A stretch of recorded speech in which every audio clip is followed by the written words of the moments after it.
Hi friends, இன்றைக்கி November 13 இன்றைக்கி சிறகடி காசை சீரியலில் என்ன நடக்குதுன்னு சொல்லிட்டு பார்க்கலாம். பேரும் பேசுறதுக்காக வக்கீல் வந்திருக்காங்க. விஜயா மாதிரி எத்தனை பேர் அவர் பார்த்துருக்க மாட்டார். இப்போது விஜயாவோட கணக்கு ஃபுல்லாகவே பணத்து மேலே தான் அப்படின்றது அவங்களுக்கு நல்லாவே தெரிஞ்சு போச்சு. ஏன்னா பணக்கார மருமகன் அதை இன்சிஸ்ட் பண்ணி சொல்லும் போதே அந்த வக்கீலோட அவரோட அவங்க சொல்லிடுறாங்க, சார் நான் சொன்னல இந்த அம்மாவுக்கு எப்போவுமே பணத்து மேலே தான் கண்ணு அப்படின்னதும் உடனே இவர் சொல்கிறாரு, ஏமா இந்த கேஸை நீங்கள் போடுறதுனால உங்களுக்கு என்னம்மா லாபம் இருக்குது அப்படின்னு சொல்லும் போது, இப்போ நான் அதை வாபஸ் வாங்கினா மட்டும் எனக்கு என்ன லாபம் இருக்க போகுது அப்படின்னு சொல்கிறாங்க. இங்கே கொஞ்சம் யோசிச்சு பாருங்கள், அந்த பையன் காலேஜ் படிக்கிற பையன், அவனோட படிப்பு லைஃபு எல்லாமே வீணாக போயிடாதா அப்படின்னு சொல்கிறாங்க. போகட்டுங்க, அந்த குடும்பமே ஒரு வீணாக போன குடும்பம் தான், அதில் அவன் தனியாக வீணாக போகிறதுக்கு என்ன இருக்குது, எனக்கு அதை பற்றிலாம் அக்கறை கிடையாது அப்படின்னு சொல்கிறாங்க. அப்படி சொல்லாதீங்கம்மா, நான் ரெண்டு பக்கமே லாபம் இருக்கிற மாதிரி தான் எப்போவுமே பார்ப்பேன். அதனால் நீங்கள் கேஸை வாபஸ் வாங்கிட்டீங்கன்னா அந்த பையன் பாட்டிக்கு படிச்சுட்டு அவன் பாட்டிக்கு வேலை பார்க்க போகிறான் அப்படின்னு சொல்கிறாங்க. அப்போ வாபஸ் வாங்குறதுனால என்னோட லாபம் அப்படின்னு கேட்கும்போது இவர் சொல்கிறாரு, நான் வேணா பணம் கொடுக்குறேன் அப்படின்றாங்க. பணமா அப்படின்றாங்க விஜயா. எவ்வளோ கொடுப்பீங்க அப்படின்னு சொல்கிறாங்க. 50,000 ரூபா தரேன் அப்படின்றாங்க. 50,000 தானா, அதுக்காகலாம் கேஸை வாபஸ் வாங்க முடியாது அப்படின்னு சொல்கிறாங்க. 1,00,000 ரூபாய் தரமா அப்படின்றாங்க. உடனே அந்த 1,00,000 ரூபாயெலாம் கம்மி தான் அப்படின்றாங்க. சரி, அப்போ நீங்கள் என்ன தான் அமௌண்ட் எதிர்பார்க்குறீங்க சொல்லுங்கள் அப்படின்றாரு வக்கீல். வேணா 2,00,000 ரூபாய் கொடுத்தா வேணா யோசிக்கலாம் அப்படின்னு சொல்கிறாங்க. சரிம்மா, ஓகே 2,00,000 ரூபாவே ஃபிக்ஸ் பண்ணிக்கலாம் அப்படின்றாங்க. ஐயோ என்னது இது, அவசரப்படுத்து 2,00,000 ரூபான்னு சொல்லிட்டோமோ, இன்னும் கொஞ்சம் அதிகமாக கேட்டிருக்கலாமோ அப்படின்னு விஜயா யோசிக்கிறாங்க. ஒரு காமெடி வரும் இல்லையா, 2,000 4,000 6,000 பிம்பிளிக்கு பிலா பின்ட்டு அந்த மாதிரி தான் இப்போ இந்த பேரை முடிஞ்சிருக்கு. அதுக்கப்புறம் விஜயா சொல்கிறாங்க, சரி அப்படின்னா ஓகே, அந்த 2,00,000 ரூபா பணம் எனக்கு எப்போ கிடைக்கும் அப்படின்னு கேட்குறாங்க. நீங்கள் கேஸை வாபஸ் வாங்குறேன்னு மட்டும் எழுதி கொடுங்க, அந்த பணம் கொடுத்துட்றேன் அப்படின்னதும் இங்கே எழுதி கொடுத்துட்டவா அப்படின்னு சொல்கிறாங்க. இல்லைம்மா, நீங்கள் போலீஸ் ஸ்டேஷன் இன்ஸ்பெக்டர் முன்னாடி தாம்மா எழுதி தரணும், அப்போ தான் அது செல்லும், இங்கே எழுதிட்டு போனாலும் அது செல்லாது அப்படின்றாங்க.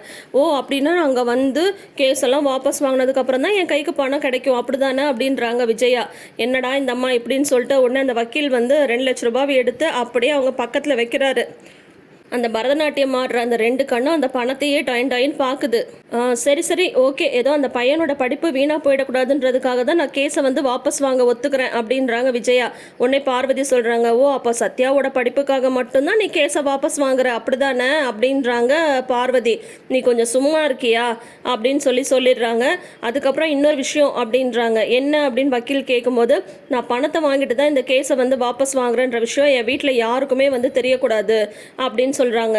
சரிம்மா, அதெல்லாம் நான் சொல்ல மாட்டேன், என்னோட தொழிலுக்குன்னு ஒரு நேர்மை இருக்கு இல்லையா, என்னை பொறுத்த வரைக்கும் இந்த கேஸில் நீங்கள் வாபஸ் வாங்கிட்டீங்கன்னா போதும், 2 பக்கமும் லாபம் இருக்கிற மாதிரி தானே இப்போ பார்த்துருக்கேன். அவங்களுக்கு லாபம் அவங்க கேஸை வாபஸ் வாங்குறது, உங்களுக்கு லாபம் நீங்கள் பணம் வாங்கிட்டீங்கல்ல, எனக்கு அது போதும் அப்படின்னு சொல்கிறாங்க.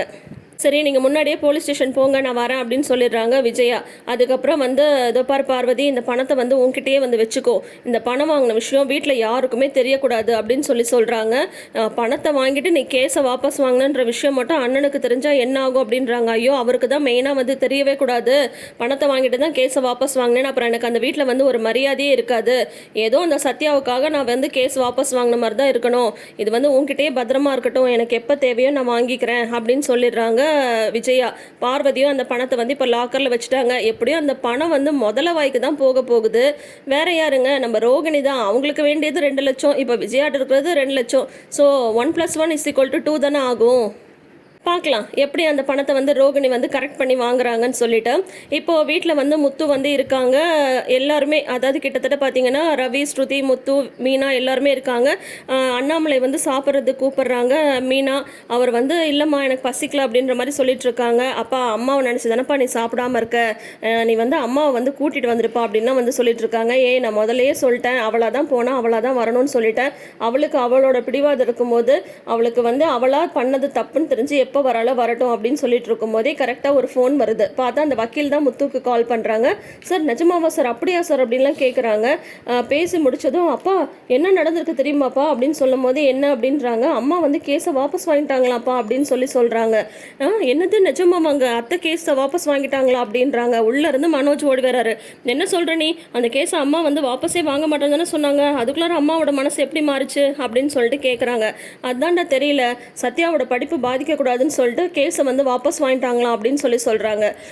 நான் போய் பேசிட்டு வந்தப்போ கூட அவள் அந்த மாதிரி என்கிட்ட எதுவுமே சொல்லவே இல்லையே, எப்படி வந்து திடீர்னு வாபஸ் வாங்கினா அப்படின்னு அண்ணாமலைக்கு வந்து தோணுது. உடனே வந்து எப்படியோ ஒரு வழியாக வாபஸ் வாங்கிட்டாங்கல்லப்பா, அது வரைக்கும் போதும்ப்பா. அப்பா அதான் அம்மா கேஸை வாபஸ் வாங்கிட்டாங்கல்ல, நீ போய் அம்மாவை வீட்டுக்கு கூட்டிகிட்டு வந்துடுப்பா அப்படின்றாங்க. அதெல்லாம் என்னால் போக முடியாது அப்படின்றாரு அண்ணாமலை. இந்த பக்கம் பார்த்தீங்கன்னா ரோகிணியோட மனசில் என்ன ஓடிட்டுருக்குன்னா, அவ்வளோ சீக்கிரம் ஆண்டி வந்து மசியவே மாட்டாங்களே, ஏதோ ஒரு காரணம் இருக்குது, இல்லைன்னா அவங்க கேஸ் எல்லாம் வாபஸ் வாங்குறதுக்கு வாய்ப்பே இல்லை. கண்டிப்பாக சத்யாவோட பதிப்புக்காக இதை வந்து செஞ்சுருக்கவே மாட்டாங்க, அது எனக்கு நல்லாவே தெரியும். மீனாவோட குடும்பத்துக்கு நல்லது நடக்கணும்ன்ட்டு எப்போவுமே ஆண்டி வந்து யோசிக்க மாட்டாங்க. அப்போ ஏதோ ஒரு விஷயம் வந்து நடந்திருக்கு அப்படின்னு ரோகிணியோட மைண்டில் ஓடிட்டே இருக்குது. இந்த பக்கம் ரவி ஸ்ருதி வந்து பார்த்தீங்கன்னா, ஸ்ருதி சொல்கிறாங்க, நான் அன்றைக்கே சொன்னல, எந்த ஒரு விஷயம்னாலும் அது வந்து ஹீல் ஆகிறதுக்கு கொஞ்சம் டைம் எடுக்கணுன்ட்டு. இப்போ 2 நாள் ஆனதும் ஆன்ட்டிக்கே வந்து அவங்க மேலே ஒரு கருணை வந்திருக்கும். அதனால தான் சரி அவனோட லைஃப் வந்து வீணாடுன்னு சொல்லிட்டு இப்படி ஒரு முடிவு எடுத்திருக்காங்க அப்படின்னு சொல்கிறாங்க. உடனே வந்து இல்லை என்னாலேயே நம்ப முடியல, ஆன்ட்டி வந்து இப்படி பண்ணுவாங்க நான் எதிர்பார்க்கவே இல்லை அப்படின்றாங்க ரோகிணி. உடனே மீனா கேட்குறாங்க, ஏன் ரோகிணி உங்களுக்கு வந்து சத்யா மேலே இருந்த கேஸை வாபஸ் வாங்குறதுல விருப்பம் இல்லையா, அப்போ அவன் ஜெயிலுக்கு போவான்னு நினச்சிங்களா அப்படின்னு சொல்லிட்டு மீனா வந்து கேட்குறாங்க. ஐயோ மீனா, நான் அப்படி சொல்லவே இல்லையே, ஏன்னா நேற்று நாங்கள் போய் பேசும்போது கூட ஆன்ட்டி வந்து ரொம்ப அடமெண்ட்டாக இருந்தாங்க அப்படின்னு சொல்கிறாங்க. சரி சரி, இப்போ எல்லாரும் அதை பற்றியே பேசிட்டு இருக்காதீங்க, அப்பா நீ போப்பா போய் அம்மாவை கூட்டிகிட்டு வாப்பா அப்படின்றாங்க. அதெல்லாம் முடியாது, என்னால் போக முடியாது, உங்களுக்கு வேணும்னா நீங்கள் 3 பேரும் போய் கூட்டிகிட்டு வாங்க அப்படின்னது. ஆன்ட்டி இல்லாமல் வீடே நல்லா இல்லை, போய் கூட்டிகிட்டு வாங்க அங்கிள் அப்படின்னு சொல்கிறாங்க. மீனாவுமே சொல்கிறாங்க, போய் அத்தையை கூட்டிகிட்டு வாங்க மாமான்னு எல்லாரும் சொல்கிறாங்க. மனோஜ் வந்து நான் போய் கூட்டிகிட்டு வரேன் அப்படின்றாங்க. உன்னை முத்து வந்து டேய் பேசாம இருடா, நானே ஒரு 2 பேரையும் சேர்த்து வைக்கிறதுக்கு தான் இப்படி சொல்லிட்டு இருக்கேன், நீ வந்து இதில் தலையிடாத அப்படின்னதும் ஓ அப்படியா அப்படின்னு அவரும் வந்து ஒதுங்கிடுறாரு. ஆனால் அண்ணாமலை வந்து அவரோட பிடிவாதத்திலே இருக்காரு. ஆனால் போய் கூட்டிகிட்டு வந்துடுவாருன்னு தான் நினைக்கிறேன், பார்க்கலாம். அப்பாவாலையும் அம்மா விட்டு இருக்க முடியல அப்படின்ற மாதிரி தான் வந்து முத்து வந்து மீனாட்டெல்லாம் சொல்லிட்டு இருக்காங்க. இப்போ அடுத்தது பார்த்தீங்கன்னா அங்கே சந்திரா வந்து ஒரே கவலையாக உட்காந்துட்டு இருக்காங்க. சீதா வந்து ஹாப்பியாக வராங்க. அம்மா அம்மா அப்படின்னு சொல்கிறாங்க. என்ன அப்படின்னது, இல்லைம்மா அது வந்து அக்கா மாமா சத்யா எல்லாரும் அப்படின்னு சொல்கிறாங்க. என்னன்னு சொல்லிட்டு இருக்கும்போதே, இல்லைம்மா அத்தை வந்து கேஸை வந்து வாபஸ் வாங்கிட்டாங்களாம், அதனால அக்கா மாமா சத்யா எல்லாரும் வந்துட்டு இருக்காங்க அப்படின்னு சொல்கிறாங்க.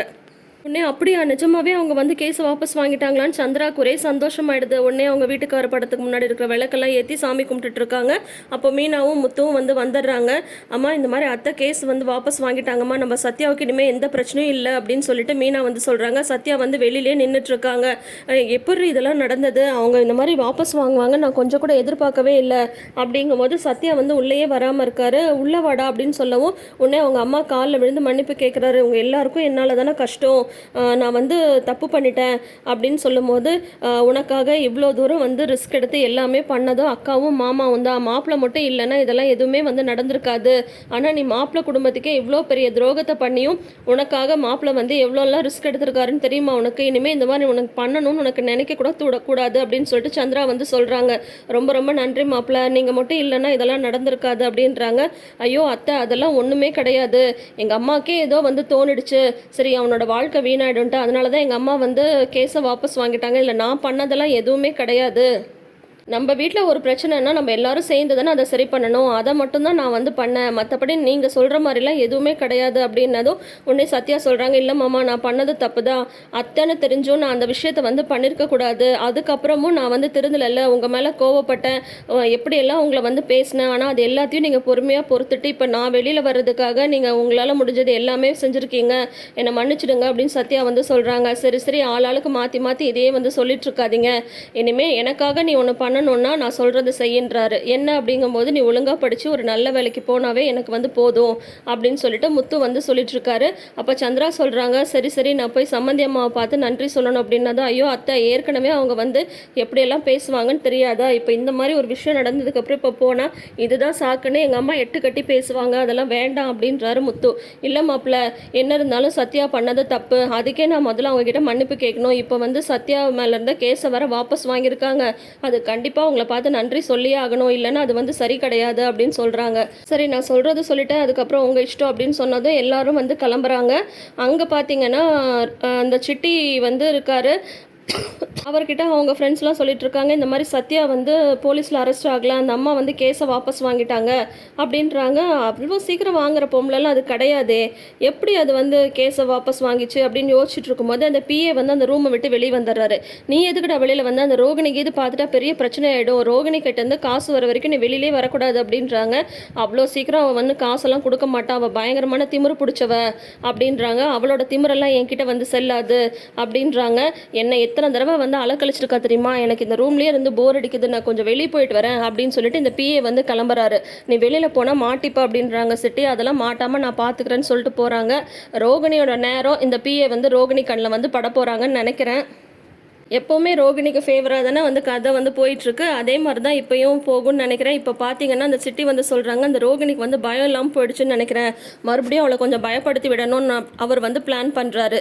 இங்கே பார்த்தீங்கன்னா ரோகிணி வந்து வித்யாட்ட இந்த கேஸை வாபஸ் வாங்கின விஷயத்தை வந்து சொல்லிட்டு இருக்காங்க. நிஜமாவா உன் மாமியார் வந்து நிஜமாவே சத்யாவோட படிப்புக்காகவா வாங்கியிருப்பாங்க கேஸை அப்படின்னு சொல்கிறாங்க. இல்லை, அதுக்கெலாம் வாய்ப்பே இல்லை, எனக்கு அவங்கள பற்றி நல்லா தெரியும், கண்டிப்பாக மீனாவோட ஃபேமிலிக்கு நல்லது நடக்கணும்னு சொல்லிட்டுலாம் அவங்க நினைக்கவே மாட்டாங்க. ரெண்டே விஷயந்தான் ஒன்று நடந்திருக்கும். ஒன்று அவங்களுக்கு லாபம் வர மாதிரி ஏதாவது ஒரு விஷயம் நடந்திருக்கும், இல்லைன்னா நடுவில் யாரோ ஏதோ பேசி அவங்க மனசை வந்து கலைச்சி விட்டுருப்பாங்க, மற்றபடி மீனாவுக்காகலாம் அவங்க செஞ்சே இருக்க மாட்டாங்க அப்படின்னு ரோகிணி வந்து சொல்கிறாங்க.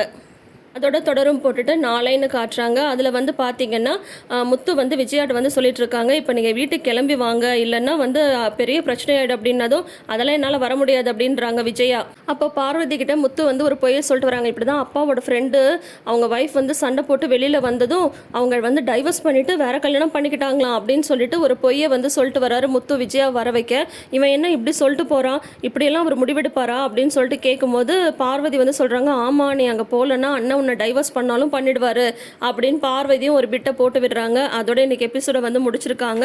ஸோ இப்போ பார்த்தீங்கன்னா அந்த பணம் வந்து பார்வதி கிட்ட இருக்கு. பணம் வாங்கின விஷயத்த கண்டிப்பாக விஜயா வந்து ரோகிணியிடம் வந்து சொல்லிடுவாங்கன்னு தான் நினைக்கிறேன். அந்த பணத்தை ரோகிணி யூஸ் பண்ணிக்க போகிறாங்க. என்ன நடக்க போகுதுன்றதை வெயிட் பண்ணி பார்க்கலாம். தொடர்ந்து அப்டேட்ஸ்க்கு நம்ம சேனலை சப்ஸ்கிரைப் பண்ணிக்கோங்க. நோட்டிஃபிகேஷன் பெல் ஐக்கானில் ஆல் சிம்பிள் கிளிக் பண்ணிக்கோங்க. தேங்க்யூ.